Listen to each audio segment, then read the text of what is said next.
Bismillah, Assalamualaikum warahmatullahi wabarakatuh. Perkenalkan, nama saya Zahro Ali Marzuka dari kelas 01 TPLE 011.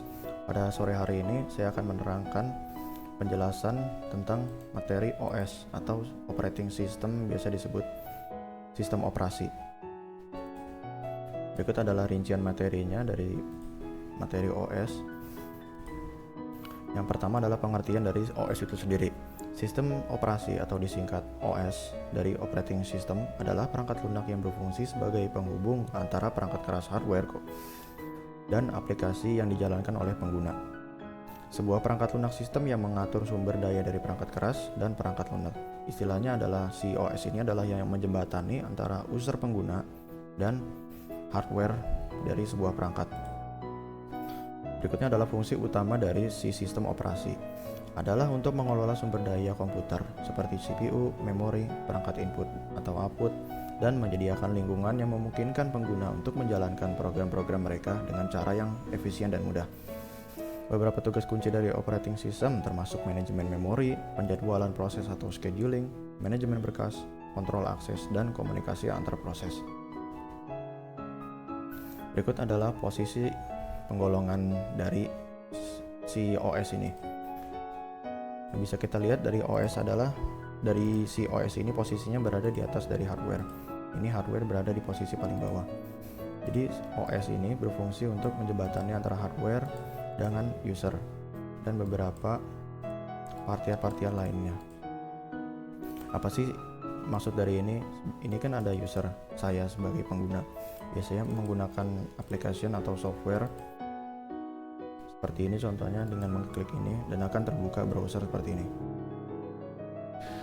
Dalam application software ada yang disebut sebagai language software. Nah, language software ini berfungsi sebagai saat kita mengklik si icon ini, dia akan membuka komen-komen seperti ini.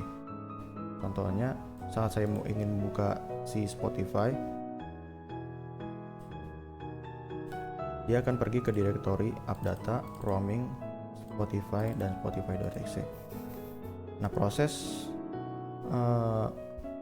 kita mengklik si Spotify ini biasa disebut sebagai GUI atau Graphic User Interface. Sedangkan kalau kita ada satu lagi untuk membukanya dengan cara yang manual yang bernama CLI atau Command Line Interface. Biasanya ini contohnya, seperti saya membuka CMD dan saya masuk ke app datanya, kemudian saya masuk ke roaming,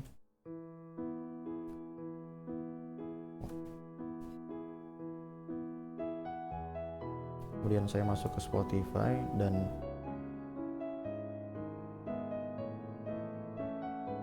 saya membuka Spotify.exe seperti ini. Nah, proses tadi disebut sebagai CLI atau Command Line Interface. Kita mengklik komen-komen untuk masuk ke dalam seperti itu, ke dalam aplikasinya. Berbeda dengan GUI yang kita mengeklik sekali si ikonnya ini akan terbuka aplikasinya. Jadi proses sama seperti tadi, kita user, ada application software yang isinya adalah language software, kemudian OS kita atau Windows-nya ya, dari yang saya punya ini.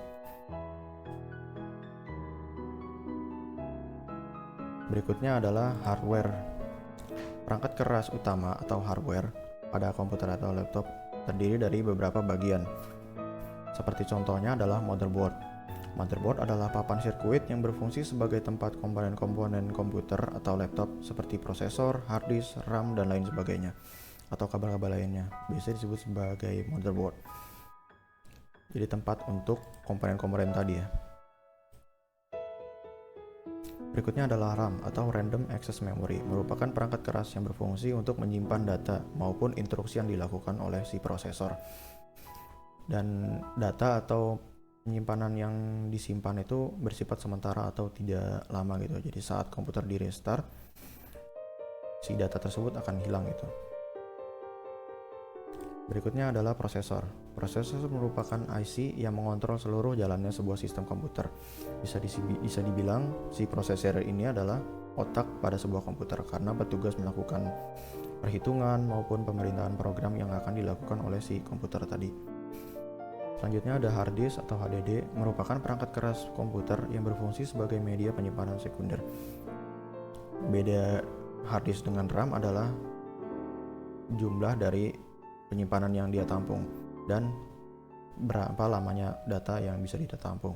Si hard disk ini menyimpan biasanya lebih banyak ya, hampir terabaitan, dan biasanya tuh menyimpannya itu lama itu sampai user menghapus data dari si hard disk ini. Penjelasan selanjutnya adalah sejarah dari pengembangan si OS ini sendiri. OS pertama kali diluncurkan pada tahun 1965.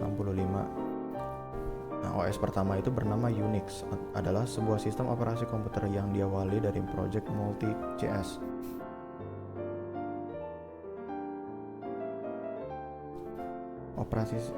Unix adalah sebuah sistem operasi komputer yang diawali dari proyek Multi-CS, Multiplate Information and Computing Service pada tahun 1965.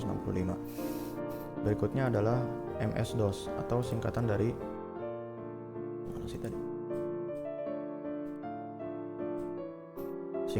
Microsoft Disk Operating System atau sistem operasi yang digunakan oleh komputer-komputer IBM. Itu komputernya zaman dahulu ya, pada tahun 1981. OS yang ketiga pada tahun 1985 itu baru diluncurkan yang namanya Windows. Nah, versi pertama Microsoft Windows ini disebut dengan Windows 1.0, dirilis pada tanggal 20 November 1985. Selanjutnya ada Linux pada tahun 1991. Linux adalah keluarga yang sistem operasinya mirip dengan Unix. Dia itu bebas dan sumbernya terbuka, jadi open source. Siapa saja bisa menggunakan, memodifikasi, dan menggunakannya. Kemudian pada tahun 2001 ada macOS. Nah, macOS ini adalah sistem operasi dengan antarmuka grafis yang dikembangkan dan didistribusikan oleh Apple Inc. Didistribusikan dan dipelopori Apple Inc. Dan dihak-patenkan oleh si Apple Inc. itu sendiri. Jadi nggak ada komputer atau laptop lain selain Apple yang boleh memasang si macOS ini. Berikutnya adalah proses instalasi OS dengan clean install. Nah, gimana sih cara install OS di Windows ini atau Linux? OS Windows atau Linux ini, nah, dia itu menggunakan file ISO dari flash disk atau kaset, maupun mengunduhnya bisa download langsung di website originalnya. Kemudian menginstalnya ke hard disk atau penyimpanan internal kita. Nah, proses ini akan memformat seluruh isi dari hard disk penyimpanan yang dituju. Ada cara lain untuk menghindari proses yang tadi itu yang menghilangkan seluruh isi hard disk, yaitu proses instalasi menggunakan virtual disk. Nah, kelebihan dari menginstal sistem OS lewat virtual box ini adalah kemampuannya untuk menciptakan lingkungan virtual yang terisolasi dari dalam sistem operasi yang Anda miliki saat ini.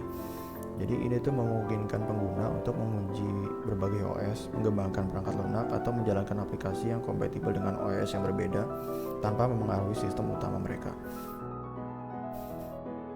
Nah, selanjutnya kita akan mencoba menginstal sistem OS dari virtual box ini ya.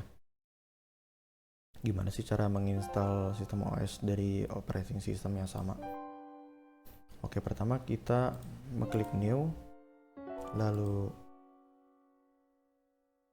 kita cari file ISO-nya yang kita download lewat websitenya, kemudian kita pilih, kita berikan nama saja, misalnya Ubuntu 3. Oh, ini sudah pernah ada nampaknya,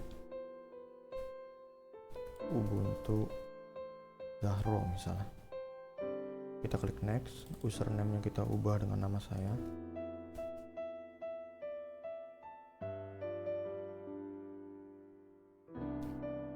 Passwordnya kita biarkan saja.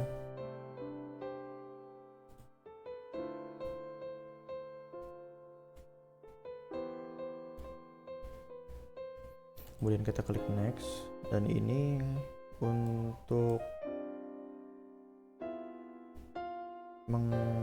memisahkan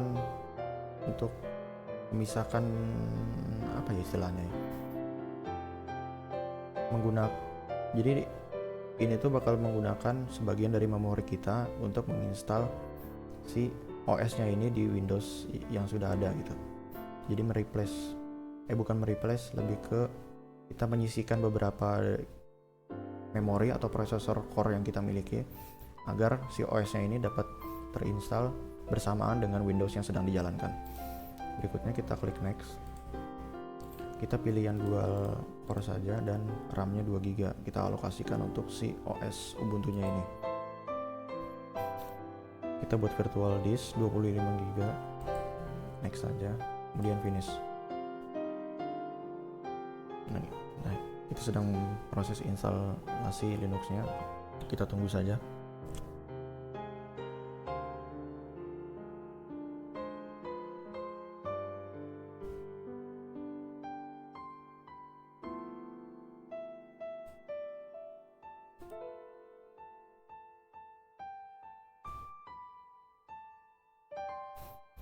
Nah, ini proses instalasinya sedang dimulai. Kita tinggal menunggu sampai prosesnya selesai.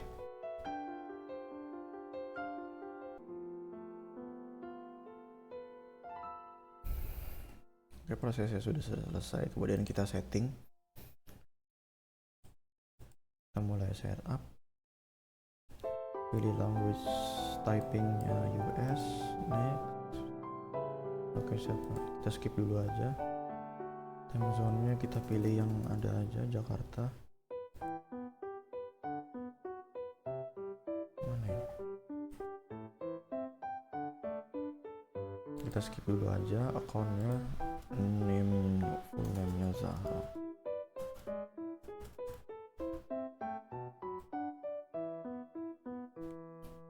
Pasportnya 01.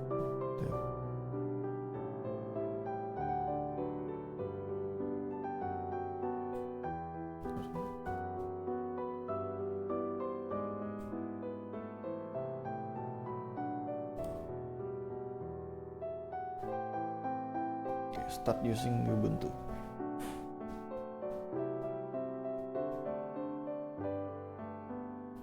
Oke, berikut ini adalah tampilan dari si sistem operasi Linux-nya yang sudah kita install tadi ya.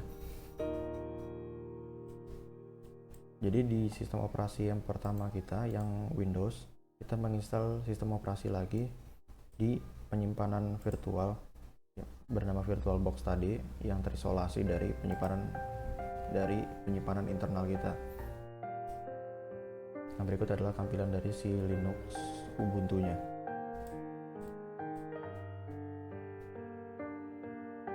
Beberapa kelebihan yang dimiliki Linux dan Windows adalah si Linux ini lebih ringan, bisa digunakan untuk laptop generasi lama maupun sekarang tanpa kendala sedikit pun, dan prosesnya yang cepat dan ringan dan tentunya gratis.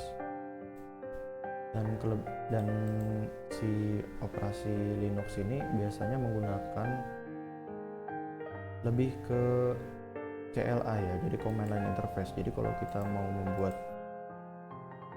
file teks gitu, biasanya kita ngetik secara manual. Misalnya kita ingin membuat file dokumen atau txt gitu ya, kita mengetikkan touch text.txt, lalu kita mengeditnya dengan nano, misalnya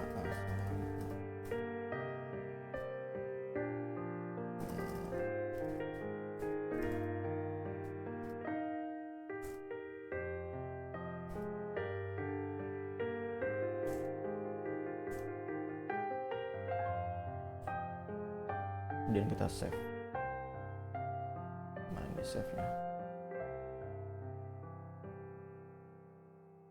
Oh, yes. Nah, nanti isi teksnya ada di sini. Oke, mungkin itu saja dari saya. Kurang lebihnya mohon maaf. Wassalamualaikum warahmatullahi wabarakatuh.